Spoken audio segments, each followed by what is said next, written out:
लालू जी अभी इस व्यवस्था में भी, बीमार होने की व्यवस्था में भी उस लड़ाई को जिंदा रखते हुए वो लड़ाई लड़ रहे हैं।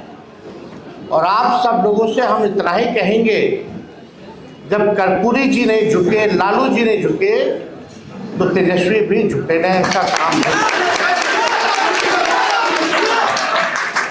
हम लोग लड़ेंगे और लड़ने वाला लोग ही जीतता है।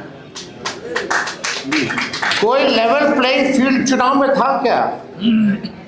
मीडिया आपके साथ नहीं है, पूंजीपति आपके साथ नहीं है, संवैधानिक संस्थाएं आपके साथ नहीं है, अधिकारी, बेईमान अधिकारी, सब लोग, पूरा सिस्टम चुनाव में जो है लड़ा।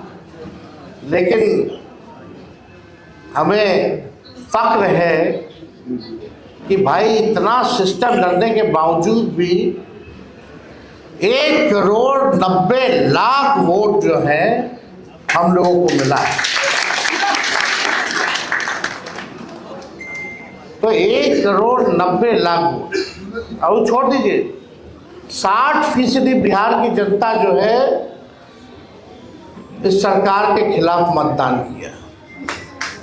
60%, यानी बिहार की जनता जो है बदलाव चाहती थी। अब ज़्यादा हम टेक्निकल नहीं होंगे, ज़्यादा चीज़ें बाहर बोलने की ज़रूरत नहीं होती है, नहीं तो सब उसका चीर फाड़ करने लगते हैं।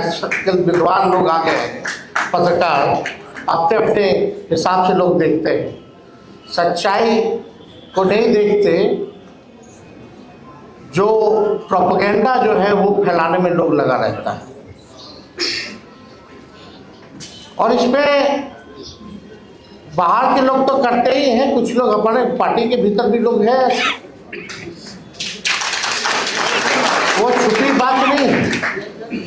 लेकिन हम केवल इतना कहना चाहते हैं कि इस लड़ाई को चाहे कुछ भी हो जाए, हम लोग छोड़ने वाले नहीं है, मायूस होकर बैठने वाले नहीं है। जनता की आवाज़ को, बिहार की आवाज़ को, सदन हो, सड़क हो, इसको हम लोग हमेशा उठाते रहेंगे। बिहार के भविष्य के लिए लड़ाई लड़ते रहेंगे, इससे कोई कॉम्प्रोमाइज नहीं चलेगी। हमने बोला कि भाई ये सत्ता में चाहे जैसे तैसे आए हो,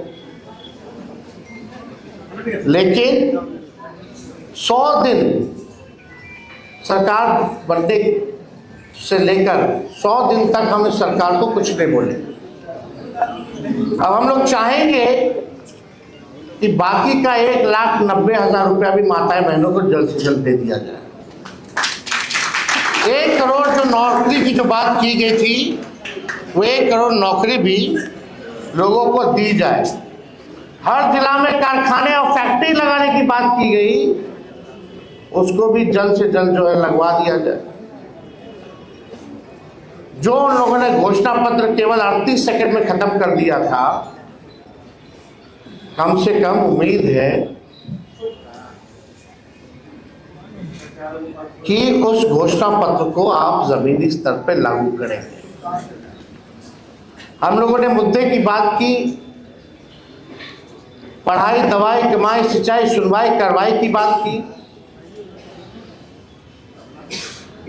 बढ़ते हुए अपराध की बात की। आज क्या हो रहा है बिहार में? मासूम बच्चियों के साथ क्या हो रहा है?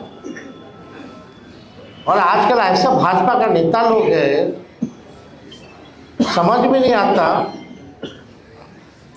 अभी एक बड़े विद्वान भाजपा के जो अपने आप को एलीट समझते हैं, बहुत चतुर समझते हैं, वो सोचते हैं कि उनसे ज़्यादा कोई विद्वान और डैशिंग आदमी कोई है ही नहीं।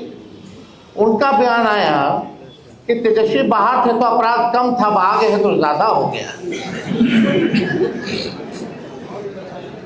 गजब बात है। बच्चियों के साथ गैंगरेप हो रहा है, बलात्कार हो रहा है, हत्या हो रहा है, और इस सवाल को मजाक में उड़ा दिया जा रहा है। क्या लगता है इन लोगों के पास कोई रिस्पॉन्सिबिलिटी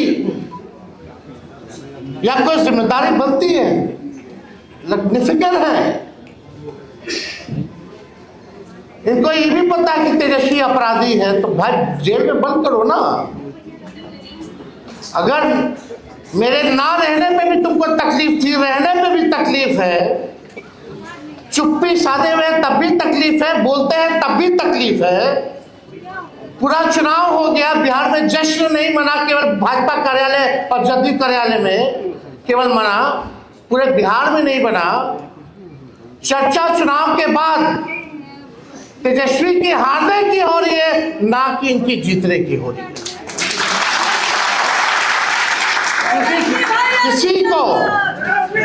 किसी को विश्वास ही नहीं था कि चुनाव का नतीजा क्या है। लेकिन जिस दौर में हमारा देश है, केवल बिहार की बात नहीं, यहाँ जो लोग डेरा डाले हुए थे, प्रधानमंत्री कूद कूद करके हर हफ्ते आते थे, गृह मंत्री तो मौर्य को अपना घर बना लिए थे, पूरा भारत सरकार मंत्रिमंडल लग रहा था कि देश में और कोई काम नहीं बचा, बस बिहार का चुनाव है।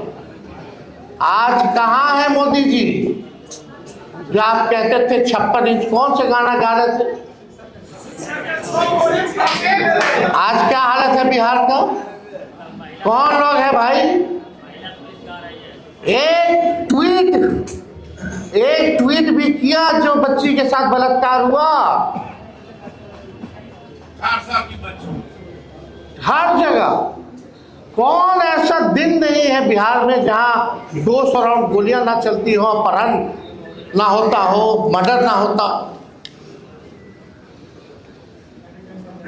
तो इन लोगों से कुछ होने वाला है नहीं। वह आप भी जानते, हम भी जानते, बिहार की जनता भी जानती।